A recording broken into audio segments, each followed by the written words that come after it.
पुत्रदा एकादशी व्रत कथा। पौष माह के शुक्ल पक्ष की एकादशी व्रत कथा। एक दिवस कुंती पुत्र ने कहा, हे देवकी नंदन, अब मैं पौष माह की दूसरी एकादशी के बारे में जानना चाहता हूँ। अतः आप इस एकादशी का नाम बताएं, इसकी पूजन विधि बताएं, इसके देव का नाम कहें, इससे प्राप्त होने वाले पुण्य के बारे में भी विस्तार से कहें। देवकी नंदन भगवान कृष्ण बोले, हे नरेश, इस एकादशी को पुत्रदा एकादशी कहते हैं। विधि और नियमानुसार ही इसका पूजन करें। इस व्रत में नारायण भगवान की पूजा करनी चाहिए। विश्व में पुत्रदा एकादशी से बढ़कर अन्य कोई उपवास नहीं है। इससे प्राप्त पुण्य से प्राणी धनवान होता है, तपस्वी बनता है और विद्वान बनता है। इसकी भी एक प्राचीन कथा है, वह एकाग्रचित होकर सुने। भद्रावती नगरी में सुकेतुमान नामक राजा का राज्य था। उसके कोई संतान नहीं थी। उसकी पत्नी का नाम शैव्या था। वह भी संतान न होने से दुखी और चिंताग्रस्त रहती थी। पुत्रहीन राजा के पितर भी दुखी होकर पिंड ग्रहण करते थे। वे भी चिंतित हो सोचते थे कि नरेश के मरणोपरांत कौन उन्हें पिंडदान करेगा।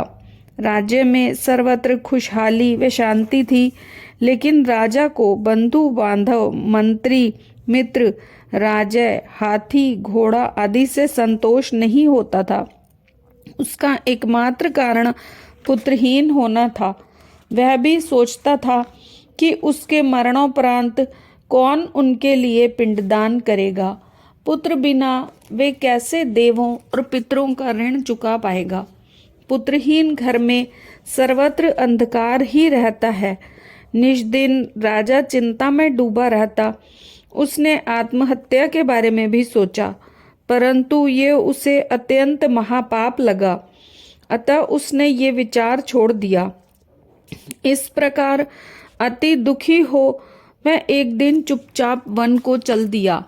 राजा घोड़े पर सवार होकर वन वन घूमने लगा। वहां उसने अनेक प्रकार के वृक्ष देखे, पशु पक्षियों को देखा, सूअर, सर्प, बंदर, बाघ, मृग, सिंह आदि को विचरते हुए देखा। हाथी और हथनी और उसके बच्चों को घूमते देखा। सियार कर्कश वाणी में बोल रहे थे, कहीं मोर बोल रहे थे और कहीं पक्षी बोल रहे थे। वन के दृश्यों का अवलोकन करते हुए उसे दोपहर हो गई। अब राजा भूख प्यास से बेचैन हो सोचने लगा कि उसने अनेक प्रकार के पुण्य किए हैं, परंतु फिर भी वह दुखी है। प्यास से बेचैन हो वह जंगल में आगे चल दिया। कुछ ही दूर चलने पर उसे एक सरोवर दिखाई पड़ा। वह कमल दल से भरपूर था। उसमें हंस, सारस, मगरमच्छ आदि जीव क्रीड़ा कर रहे थे। सरोवर के चारों ओर आश्रम बने हुए थे। तभी राजा के शरीर का दायां अंग फड़कने लगा। राजा ने घोड़े से उतरकर सरोवर के किनारे बैठे हुए ऋषियों को चरण स्पर्श कर प्रणाम किया और उनके करीब ही बैठ गया। वहां बैठे ऋषिराज ने कहा, हे नरेश, मैं अति प्रसन्न हूँ। तुम्हारे यहाँ आने का क्या प्रयोजन है, वह हमें बताएं।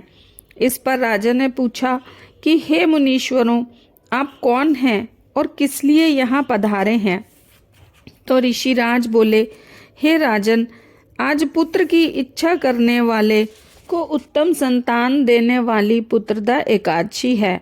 हम लोक विश्व देव हैं और इस सरोवर पर स्नान करने आए हैं। इस पर राजा ने ऋषिराज को सारा हाल बताकर कहा, हे ऋषिराज, पुत्र न होने से मैं अत्यंत दुखी हूँ। यदि आप मुझ पर प्रसन्न हो तो मुझे पुत्र प्राप्ति का वरदान दीजिए। इस पर ऋषि ने नरेश को धैर्य बंधाते हुए कहा, हे नरेश, पुत्र प्राप्ति के लिए पुत्रदा एकादशी उपवास सर्वोत्तम है। पुत्र प्राप्ति के लिए आप पुत्रदा एकादशी व्रत परिवार सहित करें तो आपको पुत्र प्राप्ति अवश्य होगी। ऋषिराज के कथनानुसार राजा ने उस दिन पर पारायण किया और ऋषि वंदना कर अपने महल को वापस आ गया। राजा ने परिवार सहित एकादशी व्रत संपन्न किया। उसी रात्रि रानी ने गर्भ धारण किया। यथा समय रानी ने एक पुत्र रत्न को जन्म दिया तो समस्त राज्य में प्रसन्नता छा गई। वह राजकुमार समयानुसार बड़ा हुआ और अत्यंत बलवान, धनवान, वीर, गंभीर तथा यशस्वी प्रजा पालक राजा बना। कृष्ण भगवान ने कहा, हे नरेश, पुत्र प्राप्ति के लिए इस पुत्रदा एकादशी का उपवास अवश्य करना चाहिए। इस उपवास को विधि पूर्वक करने और दान दक्षिणा देने पर निसंतान दंपत्ति को अवश्य ही पुत्र की प्राप्ति होती है और मरणोपरांत विष्णु धाम की प्राप्ति होती है।